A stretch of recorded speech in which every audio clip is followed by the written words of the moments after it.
If you're anything like me, when you think of the English Civil War, you probably think of Cavaliers versus Roundheads, Royalists versus Parliament, and we all know who won that contest. But the truth is that there were more players involved than this simple dichotomy suggests. While it was Oliver Cromwell who established a military dictatorship, one group of radicals exploited the power vacuum of the Civil War to fight for the democratic freedoms we take for granted today. And while they've been long forgotten, their name resonates with contemporary British politics in a way I think they would approve. Welcome to the Radical History channel, where we explore the stories of the people who dared to dream, the campaigners, the rebels, the philosophers and the inventors whose work, struggles and ideas shaped the modern world. So who were the Levellers? First, a bit of background. The English Civil War began in 1642 after King Charles I tried and failed to capture 5 members of Parliament he accused of treason. Charles then raised the royal standard at Nottingham, and it's this moment that's seen as the beginning of the war. In 1645, Parliament's new model army won a decisive victory at the Battle of Naseby. Charles was captured shortly afterwards. The question on everyone's mind was, what system of government would replace the monarchy? Broadly speaking, there were 4 groups with a distinct answer to that question. There were people loyal to the king. They wanted to see him return to the throne with even more powers than before, so he didn't have to rely on Parliament to raise taxes. Then there was the majority in Parliament, Presbyterian conservative property owners. They weren't keen on economic and social transformation and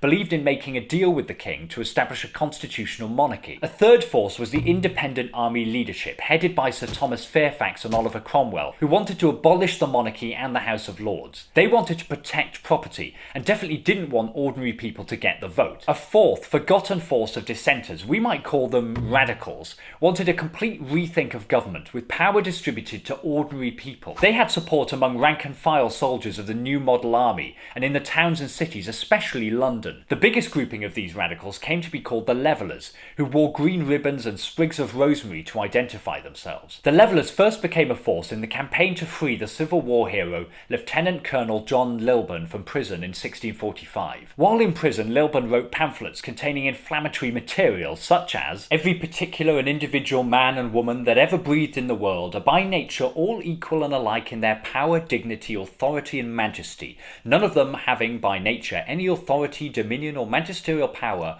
over one or above another." The Levellers succeeded in freeing Lilburne from prison when they presented the House of Commons with a petition of 2,000 signatures. But the following year, Lilburne was imprisoned again by the parliamentarians on a similar charge of denouncing royalist sympathisers, along with another Leveller, Richard Overton, who had written a pamphlet attacking the House of Lords. The term Levellers had been used to refer to rural rebels who flattened hedges around enclosed land. It was applied to John Lilburne and his allies to suggest that they wanted to bring down all people to the lowest common level, rather than improving the lot of the people at the bottom of society. The Levellers' real opportunity to make an impact came in 1647 when the Parliamentary Army organised a conference between army officers and rank-and-file soldiers to discuss how Britain should be governed. These discussions were called the Putney Debates. The Levellers were invited to present their arguments. With Lilburne and Overton in prison, their case was made by Sir Thomas Rainsborough and Richard Everard. They proposed a document based on Lilburne's writings called An Agreement of the People, which they intended to be the basis for a new constitution. It argued for freedom of religion, frequent elections of new parliaments, the right to vote for most adult men, religious freedom, and equality for all before the law. I think that the poorest he that is in England hath a life to live as the greatest he. I think it's clear that every man that is to live under a government ought first by his own consent to put himself under that government. Thomas Fairfax and Oliver Cromwell were worried about the influence of the Levellers on their troops. Cromwell obviously saw the Levellers as a threat to existing power relations. He said, "What is the purport of the levelling principle but to make the tenant as liberal of fortune as the landlord? You must cut these people in pieces or they will cut you in pieces." In 1648, the king escaped captivity, triggering the Second Civil War. Cromwell decided there was no more room for debate. He needed to take full control of the country. He excluded Presbyterians from Parliament, only allowing MPs who supported the army. This was known as the Rump Parliament. Then he caught and executed the king. By this time, the Leveller John Lilburne was free and distributing pamphlets again. He pointed out that soldiers fighting for Parliament weren't allowed to vote for it. Having defeated more conservative elements, Cromwell and Fairfax turned to radicals like Lilburne and the Levellers. They dismissed Levellers from the army and court-martialed those who refused to fight in Ireland. In In 1648, Leveller and Putney Debates spokesperson Sir Thomas Rainsborough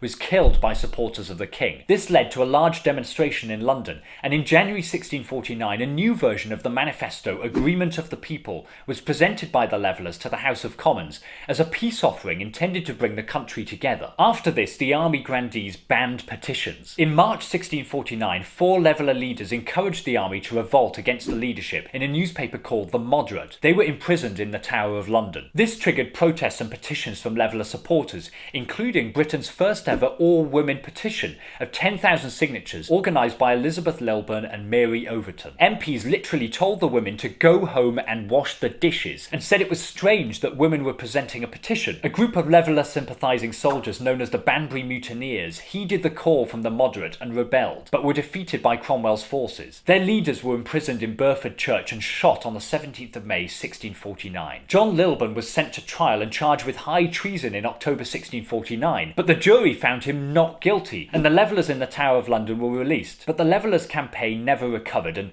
hope for democracy from the bottom up was suppressed by Cromwell. John Lilburne was in and out of prison, a thorn in Cromwell's side, until his death in 1657. The Levellers' ideas were incomplete by today's standards. On the surface, they excluded women, wage earners, and those dependent on charity from the vote, because they believed these groups would have their vote controlled by other people, which in those days was probably true. But we can still recognise a lot of modern democracy in what the Levellers stood for. They pioneered modern forms of protest such as petitions and pamphlets to get their message out. And there were those among the Levellers who argued that women had an equal right to liberty and fair treatment under the law. The Levellers themselves had lost, but their ideas survived. And hundreds of years later, we get to enjoy the kind of rights the Levellers only dreamed about. Each year since 1975, Levellers Day has been held in Burford, Oxfordshire, to commemorate the Levellers executed there. It's held on the Saturday closest to the 17th of May. I'll put a link in the description for anyone interested in attending. We hope you enjoyed this video on the struggle for democracy in Britain. If you did, you might also appreciate our next video on the Merthyr Rising, which will be here once it's published. Please like, subscribe and comment. I read every single one of them.